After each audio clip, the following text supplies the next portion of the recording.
If you've ever felt like your brain refuses to stick to just one interest, there's actually a psychological reason for that.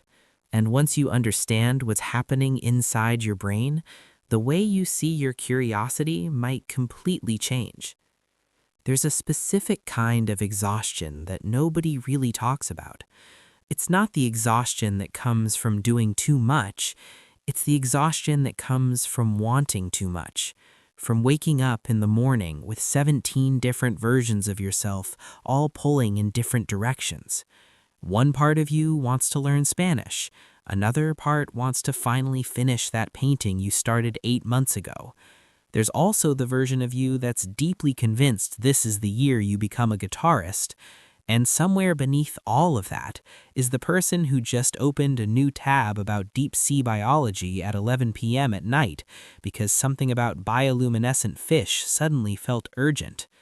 If any of that sounds familiar, you're not scattered, you're not lazy, and you are definitely not broken.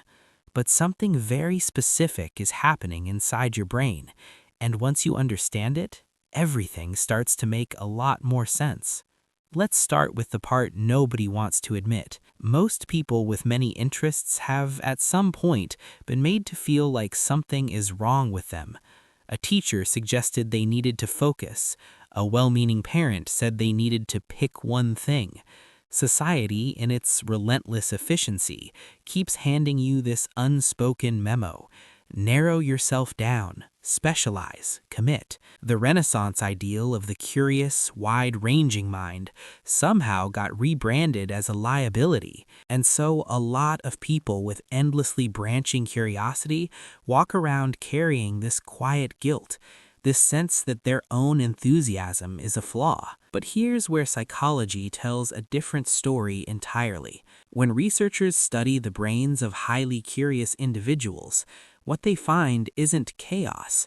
What they find is a dopamine system that is extraordinarily sensitive to novelty. Dopamine, the neurotransmitter most people associate with pleasure, is actually more accurately described as the brain's signal for anticipation. It fires not when you get the reward, but when the reward is possible. When something is new, unexplored, and rich with potential. And in some people, this system is simply more reactive, more alive. It lights up at the beginning of things, at the moment of discovery, the first chapter, the first chord, the first brushstroke, with an intensity that genuinely feels like love. Think about that for a second.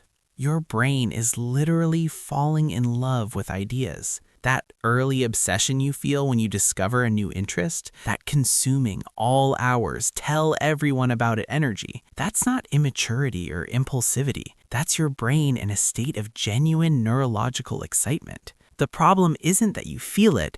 The problem is what happens when the novelty wears off. Because it always does. That's the nature of the dopamine response. It's calibrated to newness, not familiarity. So around week 3 or month 2, when the initial thrill begins to settle into the quieter work of actual skill building, something in your brain quietly starts scanning the horizon, looking for the next thing that lights it up the same way. And this is the moment that so many multi-interested people misread. They think the fading excitement means they were wrong about the interest, that they don't really love it, that they should move on. But what's actually happening is far more biological than personal. Your brain is simply doing what it was designed to do.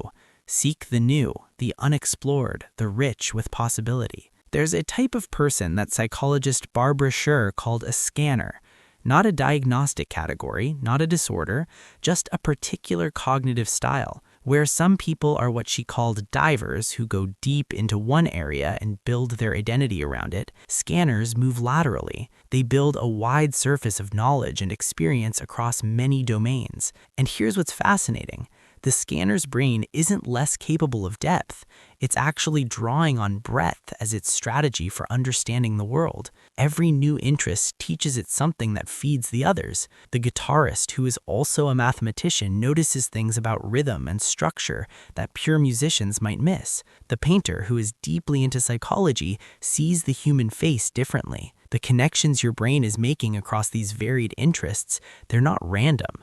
They're a kind of intelligence. There's actually a concept in creativity research called combinatorial thinking, the idea that breakthrough ideas almost never come from going deeper into one single field, but from the unexpected collision of different fields. Darwin was shaped as much by his economics reading as by his biology observations. Einstein credited his violin playing with loosening his thinking about physics. The wide-ranging, many-interested mind isn't wandering, it's gathering.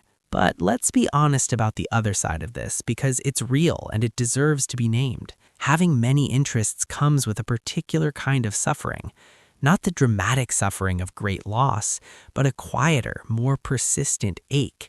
The ache of the unfinished, the half-read books, the courses you paid for and never completed, the instruments gathering dust, the projects that live in folders named 2022 idea or someday. There's a specific shame that comes with looking at the trail of abandoned beginnings behind you and wondering whether you are simply someone who cannot commit, cannot follow through, cannot become anything in particular. And this is where understanding your own psychology becomes genuinely important, not just intellectually interesting, but useful. Because the issue isn't follow-through, it's expectations. Most people with many interests are unconsciously applying a diver standard to a scanner life. They think the only legitimate ending to an interest is mastery, that if you learn something and don't become an expert, you wasted your time. But that's not how the multi-interested brain actually works, and it's not how the value of learning actually works either. You didn't abandon watercolor painting, you absorbed something about patience, about accepting imperfection, about how the hand and the eye learn to communicate. That knowledge lives in you.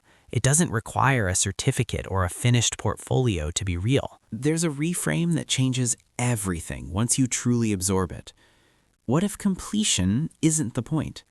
What if the point is the quality of attention you bring to something while it holds your interest? There's a richness to the way a deeply curious person inhabits an interest. The research at midnight, the conversations you steer toward it, the way it starts showing up in everything you see. That kind of engagement, even if it lasts 6 weeks, leaves something permanent behind. The human brain doesn't delete what it loves, it archives it. Now, none of this means you should never commit to anything, or that depth is overrated, or that it doesn't matter whether you finish what you start. There are real costs to constant dispersal of energy, and some of your interests do deserve more sustained attention than you've given them. But the starting point for any honest reckoning with this has to be self-knowledge, not self-criticism. You have to understand why your brain moves the way it does before you can meaningfully work with it rather than against it. What helps people like this isn't usually more discipline or stricter systems. What helps is redefining success on terms that actually fit how they're wired. It might mean giving yourself permission to learn something lightly without the pressure of expertise. It might mean recognizing when an interest has genuinely run its course versus when you're just in the difficult middle and worth pushing through. It might mean building a life that has multiple active lanes rather than forcing yourself down a single road. Because here's the thing about people who have always had too many interests. They tend to be unusually good at empathy because they've lived in so many different mental worlds. They tend to be good at conversation because they have something genuine to say about almost anything. They tend to be surprisingly resilient because their sense of self isn't staked entirely on one identity or one skill. If that thing disappears, they have others. They are, in a very real psychological sense, diversified. The world tells you to narrow yourself, but your brain, in its restless, searching, many-directed way, might be doing something wiser than the world gives it credit for. So the next time you find yourself 3 hours deep into a subject you discovered this afternoon, or adding another book to a pile you haven't started, or feeling that familiar electric pull towards something new, don't pathologize it. Understand it. Your brain is doing what it's always done. It's looking for what's alive in the world. It's looking for what's alive in you. I'd genuinely love to know, what interest have you cycled back to more than once? The one that keeps finding its way back to you? Drop it in the comments. Those patterns, I think, tell us more about ourselves than we realize.